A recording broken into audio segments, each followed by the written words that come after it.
Hey, friends. How do you smash organizational silos to improve your storytelling marketing results? Listen, nobody wants to have silos at work, right? I know you're not going into work saying, hey, I wish we'd had silos and didn't talk to anybody else or communicate what we're doing and that I'm totally not aware of what others are doing. But they happen for various reasons. And a big one is that people just don't have the time or systems put in place to easily know what each other is working on. Patty Radford Henderson is on a mission to solve this. She's a senior marketing strategist, former agency owner, and startup founder who's spent her career helping brands with their content marketing programs. Working with brands like Aveda, Thomson Reuters, Red Wing Shoes, General Mills, Northwestern Mutual, and more. Patty founded Annum a few years ago to help marketers plan smarter. Annum's integrated marketing planning calendar brings all initiatives, channels, and tactics into one unified view so marketers can see everything that's in market, identify opportunities and gaps, create stronger integrated plans, and deliver better outcomes. Yay. This is Marketing with Empathy, the podcast that helps content marketers more confidently navigate the world of brand storytelling. I'm your host, Sarah Panus, and I've spent the last 20 years leading and growing successful editorial brand storytelling strategies, teams, and functions. My mission is simple: to help brands speak a kindred language with the audiences they serve. Think of it like a creative content marketing jam session mixed with chicken soup for the soul. So let's hear from today's sponsors and then jump right into hearing how to create a shared content calendar that smashes marketing silos to help drive better results at your company. Brace the rudders! Raise the sails! Raise the sails! Captain, an unidentified ship is approaching. Over. Roger. Wait, is that an enterprise sales solution? Reach sales professionals, not professional sailors. With LinkedIn ads, you can target the right people by industry, job title, and more to reach the professionals who are more likely to find your ad relevant. Plus, with 1 billion members on LinkedIn, that means you'll have access to 130 million decision makers and 10 million C-level executives. That's a lot of millions of the right people. Get started today and see how you can reach the right buyers with LinkedIn's enhanced targeting tools. We'll even give you a $100 credit on your next campaign. Go to linkedin.com/MPN to claim your credit. That's linkedin.com/MPN. linkedin.com/MPN. Terms and conditions apply. Hilton brings you new ways to stay, with experiences that let you capture the glory days. Introducing the Graduate Hotels. Each inspired by local college towns, these stays are always original and never boring. Get in touch with traditions all across the country and enjoy a stay that's a class above the rest. Book at Graduate Hotels with Hilton Honors Points at Hilton.com. It's a win-win. Hilton, for the stay. Patty, marketing leaders don't want silos in their company. I've never worked at a company or worked with a company that says, yeah, we want to have everything live in silos. Yeah. And yet so many still struggle figuring out how to get their teams to work and communicate better with each other. From your experience, why do so many companies still struggle with having silos? Well, it's truly a consequence of just how complex marketing has become. There's so many different channels and there's so much technical complexity that you need specialists to work within those channels and optimize them. And then it's kind of the same across the entire organization. Products are complicated, sales is complicated, customer support is complicated. So you've got specialists working in specialized tools in these different areas. And everybody's very busy, as we know. And I kind of think that marketers are like the busiest people on the planet. And so when you're super busy and you're really focused in your area of discipline, that's when the silos happen. And it's very challenging to try to communicate and get on the same page. Yeah. And you have outlined some great ways to smash these organizational silos. And I love that you use that word smash because it really is. Yeah. That is what we need to do, like to help elevate and move forward in this area. And so you have like all these great tips. You actually have 11 of them. Today, we're going to focus on just 5 of them in the interest of time. But everyone, as you're like frantically probably going to be writing notes, I just wanted to let you know that Patty has created this great playbook that has all of these things in it, all 11. And it's called Smash Your Silos Playbook. I'm going to put a link to it in the show notes. So just wanted to let you know we will have a resource for you. Patty has provided that you'll be able to see the 5 we're going to talk about today, but in addition, all the other ones that Patty has to help you and help your organization get past this hurdle. Okay. So, Patty, where do you want to start? Do you want to start with overarching marketing objective, or what would you say for folks as they're thinking about how to smash their organizational silos? I feel like it has to kind of come from the top down. And whatever you're doing is you're looking for alignment across the organization. And there's always the business objectives. And then what's important, just right on the heels of that, is setting prioritized marketing objectives. And I think sometimes objectives get set at the department level or at the channel level. And if you're able to set holistic, high level marketing objectives that everybody can tie into, that really helps. And what I like to do is tie it to the customer's journey. And if you look at each phase of the customer journey and you find out where your weak points are, where are you needing to provide more helpful content to get them to take the next step, to get them to tick off the boxes in their head in terms of determining, do I want to evaluate this as an option? Do I want to purchase this? Am I happy with it? Am I using it appropriately? And when you find those weak spots, you can set it as an objective to address those weak spots. And then you can create content that fits appropriately to those customers' needs. And that's a way of getting kind of everybody across all marketing channels aligned in terms of these are the areas we're going to focus on. Here's the priority content. And then when you share that with sales and customer service and product, it can really bring great cohesion across the organization. And it really puts the focus on being helpful to the customer and helping them in their decision making.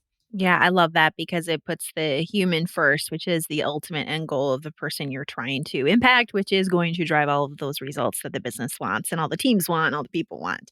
So, focused areas, prioritized content, getting everyone on the same page. What comes next after that conversation and alignment?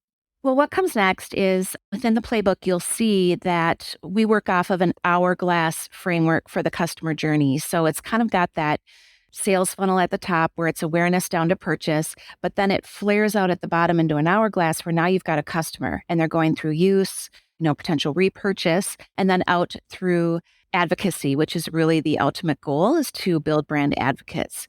So at each of those phases, there's a different type of content that would be helpful. So when you are able to identify the marketing objectives and then map it to the customer's needs at each phase and what content can support their needs, all of a sudden you've got a prioritized content plan.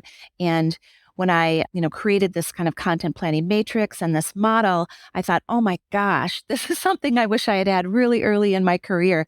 But at this point, I've done so much work with different brands and developed content strategy, B2B, B2C, that I really felt I was able to finally get a framework that simplifies it and makes it very logical and very customer focused. Yeah, what I like about your framework too is, myself as a brand storytelling strategist, I love focusing on like the editorial storytelling aspect, but this framework is great because it's for all the content. Editorial, promotional, everything can live within this framework. So I think it is a really nice way to look and think of it. I feel like oftentimes people will very much start at the top of the customer journey and think awareness and editorial, and they might have weak links further down the path. And what you really want to do is shore things up from the bottom because you don't want to bring anybody into the funnel, if you will, or into, your nurture stream until you ensure that your nurture stream has all the right content to feed them all the way through to where they're a raving fan. So I've got kind of a mantra of prioritizing from the bottom up. That way, you know that you're putting your money on building a conversion engine and a engine that's going to delight your customers before you put effort and money on getting more leads in. That's true because if you're gonna bring all the folks in, but then that funnel is broken and it's Yeah. gonna be a bad user experience, then that is gonna taint them from the beginning. The next thing, let's say you've done this work so far. You now have a prioritized content plan. It's based on the different phases of your customer journey where you've identified weak points and you know what type of content is needed. Now, one thing I have found through many conversations with marketing teams and planners is that often people get focused on content as a one-off. We did a blog post, we're doing this white paper, and there's a ton of effort and planning. It's produced, it's published. Now, what's the next thing? And what I like to stress is we need to think about content more holistically in terms of what is the reach we can get for each piece of content, what is the frequency that we can promote that content in, and develop programming across channels, across departments. So that way, every time, let's say you do a blog post, you are featuring it on your homepage, you are optimizing it for organic. If it is tied to a high value keyword that could lead to conversion, you're going to put some money behind it and promote it with paid media. And you're also going to just share it out via social media. And perhaps you're going to share it a couple different times, use some different positioning in the copy that you're using to share it in social, or it might be a piece of more evergreen content that you share a couple times a year or annually. So thinking about the idea of we're just not just going to take a blog post and put it up on the website and I'll go do something else, but how do we get the biggest bang for the buck? And even building some of this content into more pillar pieces of content. Again, I'll just see through this example with the blog post. Like if you were to set a theme around these posts or articles and you were to create a series of them, like say 4 or 5, all of a sudden they could be pulled together and summarized in a pillar page about a high level topic that could then link out to all these sub pages where that goes into a bit more detail about these different sub points. And now you've creating something that's super strong for SEO, something that is extremely helpful, sets your authority up over a topic, and could potentially be good for optimizing via paid media. And if you're getting into I don't know, with supporting research you've done or you've found some insights, maybe there's a way that it could be promoted via PR too. So I really push this creating programs, thinking about content in terms of reach and frequency and all the channels it can touch, and then creating your own playbook with these content programs so everybody cross-channel, cross-department know that if we're doing this type of content, here's all the things that come into play. You're speaking my language because it's like my love language is repurposing content and making sure Yeah. that it doesn't just do one thing only. I always say milk the heck out of that content because that helps get so much more visibility and results and support. Because the other thing too is if you just think about content as like one blog post, to use your example, not everyone's going to know about it, and you're not always going to get the support and the growth that your team and your department, if your content group is trying to grow, how you're going to do it because no one else is going to see the benefit of that just one blog post unless you start making it make sense across all of the channels. And I like how you phrase it in terms of the programming, which is where else can it live? How else? How are you going to amplify it and building that into your plans? Smart. I did a workshop recently for a company and then followed up with some one-on-one strategy sessions with the planners, which was super fun. And one of them was showing me all this great content on the website. And I was like, you need to just continually be promoting this. And she's like, well, we published it a while ago. And I'm like, yeah, but the world does not know that.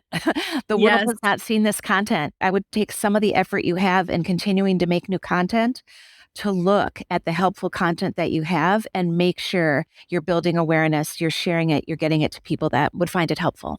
Yeah. If it's evergreen content and it's still good and relevant, heck yeah, nobody else knows that that's that old. And if it is relevant, it's still going to help them. So I completely agree, 100%. Okay.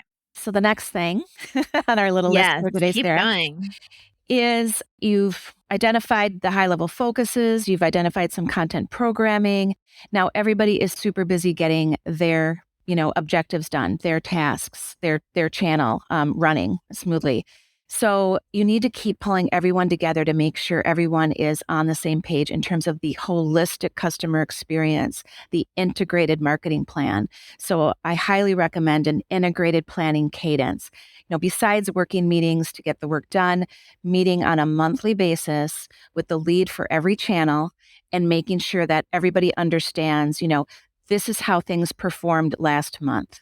Here's what's coming up this month. Here's what's coming the following month. Let's start talking about planning, 2 months out, 3 months out, and make sure everybody is aligned on the objectives, on the priorities, on the content programs that will be run, on the topics of content that's going to be published, and you just get everybody on the same page on a monthly basis.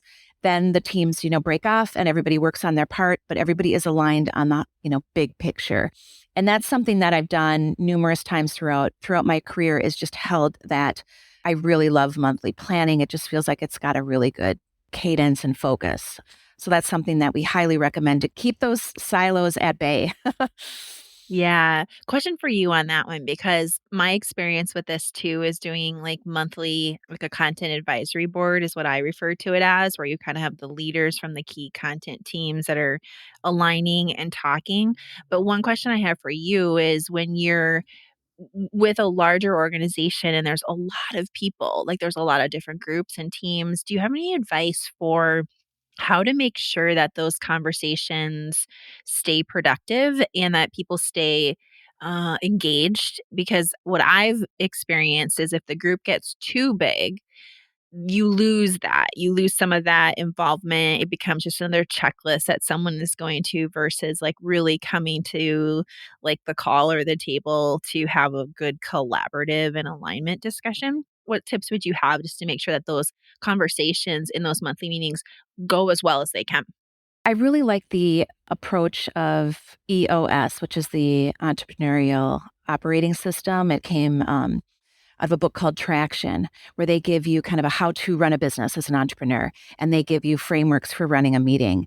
And so having a framework for running a meeting, and like, this is the agenda. We start with last month's performance. We hold the meeting mid-month. We are able to review the performance for last month. We talk about insights, optimization recommendations. Then we talk about early read on this month, because we're 2 weeks in, and everything gets 10 minutes. And you just stick to a pretty rigorous framework. And then if it's like, wait, we need to talk about that, great, book a working session separate. So that way you go through things at a pretty quick pace, and people can ask questions and people can hear high level what is happening. The other part of it is, I would make sure that you are bringing the lead over a group. Don't bring everybody who's working in social. Bring the lead for social to represent the voice of that group, and to make sure that everything is aligned, and to bring back any changes or adjustments or information to their team. I think that's really smart. I'm going to put the link for that book in the show notes for folks too. All right, so you have this alignment, this group that is coming together monthly in these like really efficient but productive discussions. What else? The last thing here is that you need a single source of truth. And this is where I start talking about one of the main reasons why I founded Annum. And I was in a meeting at General Mills. We were discussing a product launch, and there were 5 marketing calendar spreadsheets on the table, because the PR agency had one, the ad agency had one, the brand manager had, the flavors of the yogurt coming out, and as the digital agency of record, we had brought 2 because we were so on it in terms of our content plan. And that's when I thought, okay, the team is here to collaborate. We are here to build a strong integrated plan, but the plan is fractured by channel. There's no holistic view of the customer experience. And how can we then see the gaps, see the opportunities, get this to be cohesive and compelling so that we're driving action? And that was really the impetus of, there needs to be a strategic integrated planning solution in the market. I was unable to find one. So that's why I founded Annum and built my ideal tool. So the last thing on my list in terms of smashing those silos is working from a single source of truth. Everybody is on the same page in terms of the planned customer experience, the strategy for what is going to be in market. And when you do that, you can eliminate status meetings for, weekly, telling people all the tactics that are happening in their channel, eliminate back and forth emails. It makes working more efficient. It also allows you to have the visibility and the information you need to make stronger strategic decisions and ensure that you've got a better customer experience, and that's going to drive better outcomes. Yeah. Some are in PowerPoint, some are in Excel. Oh, someone has a Word doc, and like there's all these things that people are using to put their plans down. And then suddenly you have all these emails going back and forth. And where is this? So it is so incredibly empowering and efficient and allowing you and everyone else to do their jobs that much better when you can work from this single source of truth. I was working, Patty, I had a client last year actually that we set up like a shared calendar system like this. And it is so necessary and needed. And that was before I found out about Annum and your new product. So tell us a little bit more about what Annum does. What gets included in this type of calendar versus what does not. It addresses the gap. And the gap that I've been seeing is, we can talk about annual planning because here we are in the midst of it, that often marketers will create kind of a timeline for the year with when are the big initiatives dropping in, the big high level strategy. Here's what we're focusing on. Here's the big initiatives. And that's shared with the whole team. And then often the team members turn to like their executional tools to start do the planning and the executional tools. And that's how things can get fractured because now I can't see the individual tactics in alignment with the high level strategy, in alignment with all the other channels and all the other tactics. So with an Annum, that's what you can do. You can build your high level strategy in there, block out your campaigns, block out your promotions. You can turn on calendars of interest so you can see hashtag holidays, federal holidays, all the holidays and seasonality that you plan around. And then once you've got, that stuff in place, you can bring in all your planners, your teams, for them to put in the tactical plans by channel so they can see what's happening and they can put in when the emails are going to drop. They can put in events. You can put in social posts, and it's very scalable. You can do all your digital media and you can do all your offline media, signage in your store, press releases going out. You can make up a channel for your product roadmap so everybody is aware when new features are coming out or new flavors or new products or subproducts. You can even put in sales initiatives to make sure that you're starting to get more alignment between what sales is doing as well. And then literally everybody's on the same page. And when you enter those tactics, you're able to tag them by the campaign. So you can tag them by these big initiatives you're doing and then use a filter to select the campaign. Everything else drops out of the calendar and you get a strategic view of all the tactics supporting a campaign. So you can check coverage. You can check the timing. You can look at it in a month view, like a monthly calendar you have on your wall, and you can look at it at a timeline view where you're looking at everything lined up across, multiple months, multiple weeks, stacked horizontally. So you can see how things are running and see gaps. Imagine like being able to see all of that and just being able to know what is coming up. When I've looked at calendars like this on like the brand storytelling side, it's helped me be able to see like, well, what are other people planning? Like what's happening during these time frames? So then I could suddenly go to a team and say, hey, I didn't know you were doing this. I didn't know this was happening. Like, let's talk more about it and I can actually support this. Can you share an example of how a brand that has used or is using a shared marketing calendar to smash their silos? Yes, absolutely. We've got a couple case studies up on our website, and the one I'd like to point people to is for Dazzle Dry.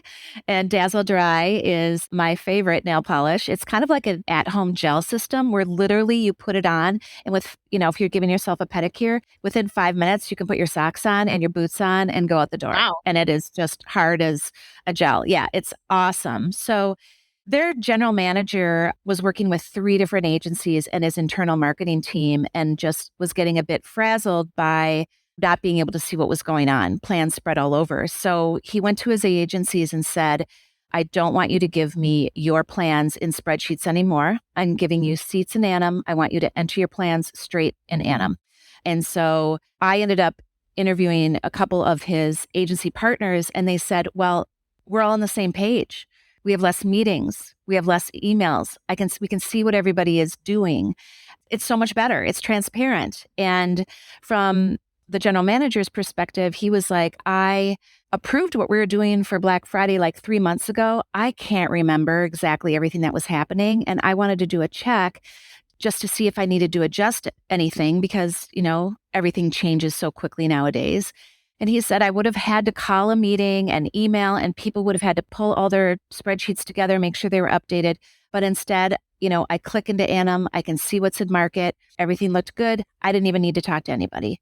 And that's the high level question that we can answer in a click. What's in market today? What's in market? whenever, you can see the customer experience. You can make an informed decision about how to adjust it or how to enhance it. Amazing. And so in Annum, do you have the ability as well then to upload the creative itself so you can actually see the visuals and things that are planned for each channel? Yes, absolutely. There are fields under, the tactics, under initiatives where you can upload images, you can upload copy, you can upload links. So anything that would help with the planning phase. One thing I do like to point out is that Annum is not a project management tool or a production tool or, write your post here, route it for approval, push it out to be published. There are a ton of amazing tools on the marketplace for that. And what we are focused on is helping marketers plan smarter and breaking down those silos. So our features will all be focused on bringing information to the table and visibility to the table so that marketers can make smart strategic decisions. We do have some opportunities of integrating with tools like that to help it flow right into execution. Mhm. But yeah, there are fields you can put any notes in that will help with planning and help people understand what's in market. I've worked with very large brands, and it's so surprising to me how even really large brands that you would think have everything organized and figured out don't. How there are so many blind spots, and not for wanting the blind spots like we started with. Nobody wants to have these silos. They want to be working together better. And so I think it's really smart. You've done a great job of creating Annum and creating this product that can help solve that need for organizations of all sizes. Is there anything else you wanna mention that I didn't ask you about yet? I have been a bit on the speakers circuit and sharing, these frameworks that we've developed. And after one talk recently, I had an attendee say, my team is not ready for Annum. Like, we really need help with integrated content planning and content strategy. Could you do a workshop based on the frameworks you presented today? And so we offer that. We offer integrated content planning workshops for teams. And I did a global one just recently, and it was super fun. And they found it extremely helpful to kind of get the entire team across all the channels aligned around common language, common frameworks, and giving them the ability to set their prioritized marketing objectives and their prioritized content plan together. So we do offer that as well. And I feel that is a way that, again, we can create helpful content, helpful workshops to break down those silos, help marketers plan smarter. We've got a very simple plan of record for a small to mid-sized business. And then we also have a connected calendar structure where you can make a parent calendar and have nested child calendars under it. It's our lead nested plan. And that is for enterprise companies that have sub-brands or a lot going on with different product categories or working in different territories. And so I can happily demo that as well. To recap, you can smash your own organizational silos, those walls between teams, departments, and channels by having a shared integrated content calendar that everyone is using, that one source of truth, internally and externally, in terms of your partners and your teams and your people. I haven't personally used Annum yet for my clients since it's a newer product in the market, but I highly recommend you request a demo since Patty's done an excellent job creating a strategic planning tool that also lets you insert creative assets and copy details that I just haven't seen other tools be able to do. Links to get the free Smash Your Silos playbook, request a demo of the Annum tool, and to connect with Patty Radford Henderson on LinkedIn are all in the show notes, which you can find by clicking the description of this episode. Until next week. If you're hearing my voice right now, you're likely a brand content marketer and communications professional who wants to connect with their audience through storytelling and is looking for help to do it better, along with the recognition, growth, and personal happiness perks that come from creating great work. What would it feel like to have the skills, confidence, and know-how to advance your brand storytelling results and love the work you're doing? That's why I created the Brand Storytelling Academy, a hands-on 3-month group training program designed to help brand content marketers like you attract top funnel leads that drive bottom funnel results through editorial storytelling. For 1/6 of the cost to hire a person on your team or onboard a high-level brand storytelling strategist, you or up to 5 people on your team can be developing and accelerating your brand storytelling skills this year. Think of it like a college certification program for you and your team, but you get the knowledge a lot quicker, and your professor, me, has 20 years of hands-on experience guiding you along the way. Curious? I'd love to hear from you. Fill out the application at kindredspeak.com/apply to learn more, and I'll be in touch to answer all your questions and discuss if it's a good fit. That's kindredspeak.com/apply.